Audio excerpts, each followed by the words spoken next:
Olha, os britânicos estão se preparando para uma das eleições mais importantes em uma geração. Direto para Londres, correspondente Ulisses Neto. Aqui em Londres, quarta-feira chuvosa de outono, com termômetros marcando 9 graus de temperatura em Westminster.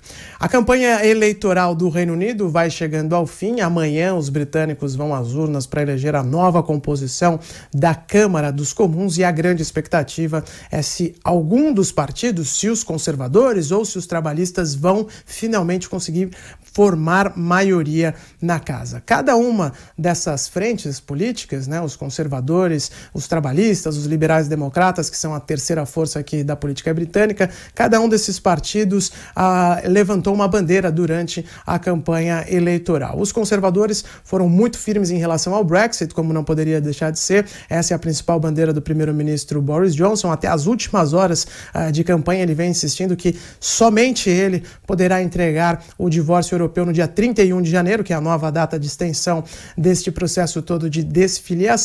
Boris Johnson acha que se os conservadores não tiverem maioria sólida na casa ou se os trabalhistas vencerem a eleição, o divórcio pode ser colocado em risco e, de fato, ele tem razão nesta retórica. Já os trabalhistas, que também falaram sobre o Brexit, é claro, prometeram um segundo referendo, uma renegociação do acordo de separação com Bruxelas, eles focaram a campanha mais em questões sociais mesmo, sobretudo o SUS britânico, o NHS, que é o sistema público de saúde por aqui. Existe um temor de que, se o plano de Boris Johnson de separação da União Europeia for mesmo levado adiante, o SUS poderá acabar sendo privatizado, o SUS britânico, que eles chamam de NHS. Setores podem ser vendidos para empresas prestadoras de serviço dos Estados Unidos, os laboratórios americanos também estão de olho nos remédios que eles vendem para cá e querem aumentar esses preços. Os trabalhistas bateram muito nessa tecla, tentando mobilizar os seus eleitores. E, por fim, os liberais democratas insistiram na questão de cortar radicalmente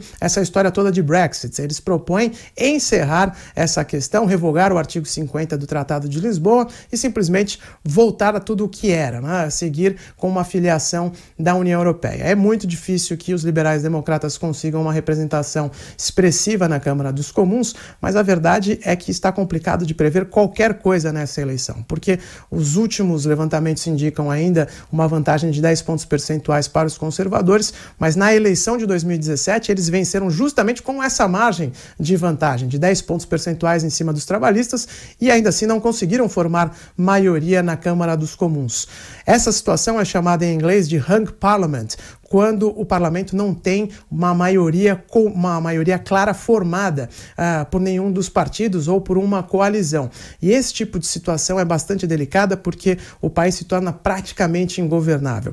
Os britânicos temem que, se de fato uma situação em que nenhum partido tenha vantagem clara, não consiga formar maioria, não apenas o Brexit será prorrogado, será ainda mais debatido e dessa forma vai continuar sendo um problema aqui na vida dos britânicos, mas também questões da vida prática por aqui podem ser afetadas e por isso é uma grande expectativa para a votação de amanhã e para ver se algum partido vai finalmente conseguir controlar a casa e formar um governo de maioria, seja com coalizão ou não, mas preferencialmente, sobretudo para os conservadores, a ideia é conseguir os 326 assentos necessários para que eles possam governar sozinhos. É a expectativa para a votação de amanhã e ninguém sabe ainda o que vai acontecer nessa eleição geral do Reino Unido.